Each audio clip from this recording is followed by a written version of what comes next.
Hi everybody, it's Kristen with Hasta Cielo y Mas, and today is Friday, January the 12th, 2018, and I'm coming to you today with my 13-month duodenal switch update. I am on like take 12, so forgive me, this is not going well this morning. I actually escaped to the outside, which is a bit frigid because my dog kept barking at something, probably the garbage man, and I'm just over it. So anyway, I started this journey last year not last year, you guys. How crazy is that? 2016 in the summer with a weight of over 450 pounds. And I lost weight prior to my bariatric consult, and then at the date of my bariatric consult on July the 29th, I had a weight of 435 pounds. I was required to lose 50 to 75 pounds before surgery. I used the ketogenic diet to lose 64 pounds, and on my surgery date, December the 13th, 2016, I weighed 371 pounds. Today I am 255. A month ago, I was 261. On Christmas Day, I was 259. So things are going pretty well. I'm pretty happy. Because I've hit the 1-year post-op mark, I have now introduced or reintroduced intermittent fasting. I am pretty strict keto, not always as strict as I'd like to be, but mostly that's out of weakness rather than a true planned cheat. And so anyway, I'm doing pretty well. The intermittent fasting is going pretty good. That could explain the multiple takes though, because I am dealing with a bit of hunger in the mid-morning. I don't even know what time it is right now, but a little bit of hunger. But for the most part, I'm doing pretty well with fasting from early evening, say 6 or 7, to midday, like 11 or 12. So that's my current plan. I'm not having any issues with reflux or GERD or acid, and that is the reason they don't like you to do intermittent fasting in the first year. So that's kind of where I'm at. I've had some pretty big NSVs recently, and a few of them I've talked about on Instagram, but they're so big that I'm going to discuss some of them real quickly right here. Last week I had a massage, and because of my severe vestibular condition, this is something I've really wanted to do for a while. And I made an appointment. My husband dropped me off, and when I got in there, I was told that I was at the wrong place. And so I'm like, any idea where I'm supposed to be? And they kind of gave me a general idea. So I started walking, and I tried to call my husband and he wasn't answering. So I'm like, I gotta get there. I need this massage really badly, and I just gotta get there. So I started walking at a relatively quickened pace. Now, I usually use a walker for long distances and a cane for short distances, but I have purchased over the past couple months some new shoes. My foot has gotten smaller, and not in length, but in width, and so I've been able to fit into some new shoes. And these shoes, I feel a lot better about walking in. I definitely feel a bit more grounded, if you will. And so my balance is improved somewhat. So I walked from one massage place 3/4 of a mile in 10 minutes to the other massage place where I was supposed to be.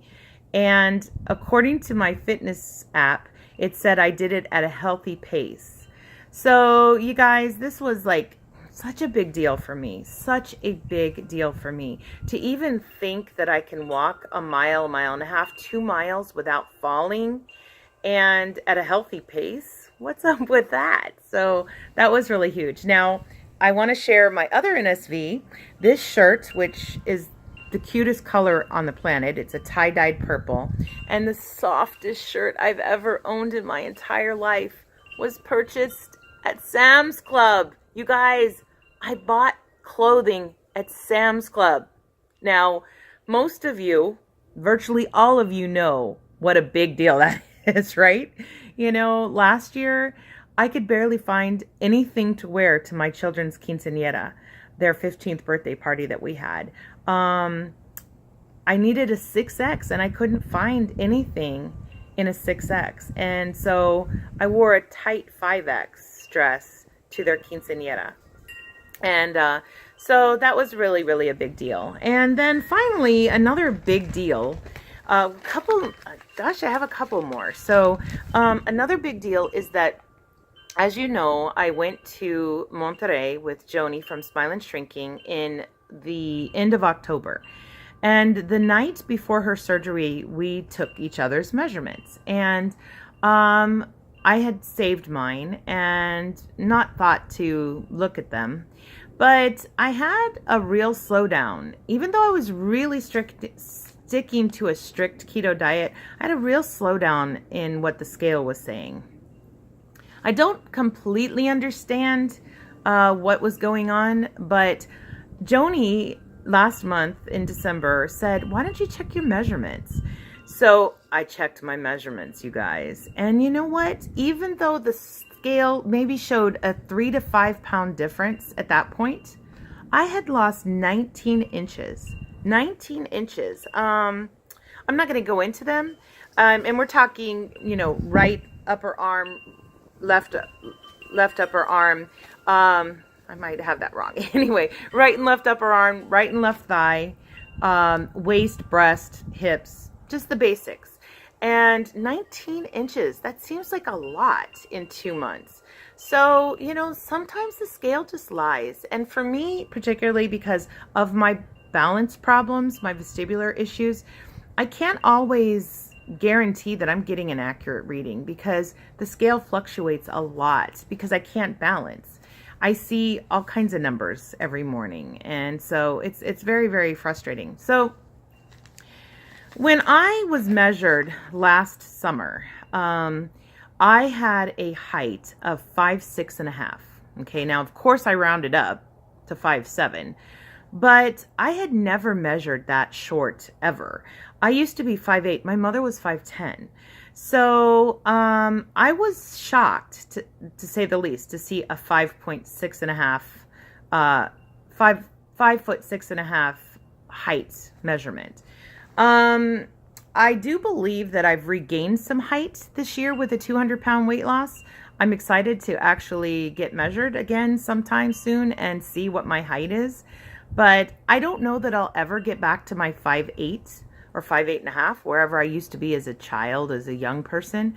But I am thinking that I likely have gotten back up to 5'7", 5'7.5".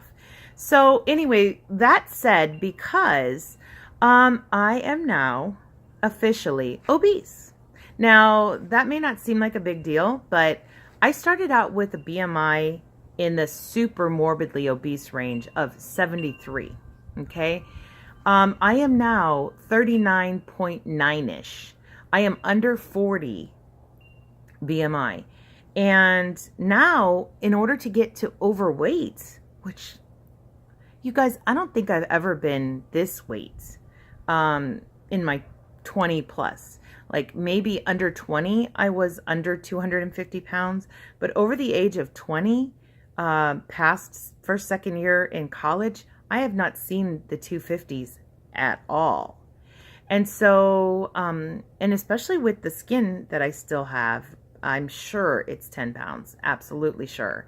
So guys, I'm really heading to that under 200 range. I'm really getting there. And I really only have about 60 to 75 pounds to go to get plastics ready. So pretty excited about that. I only need to get to a BMI of 30 to be considered overweight, 29.9.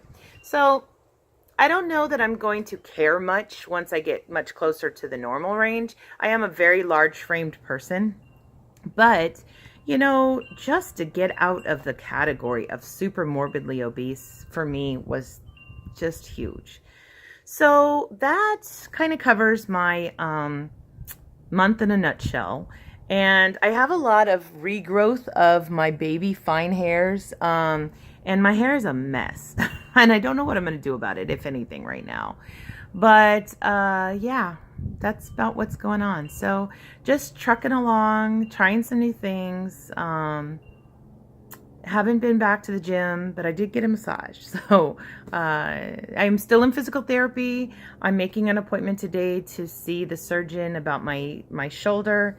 Definitely hoping to get back to the gym next week, and considering trying to walk to the gym, which is about close to 2 miles away. So working up to that. That's my thought process. So anyway, I love y'all so much, and I will see you soon. Not sure when, but soon. And God bless y'all from the heart of Texas. Take care. Bye-bye.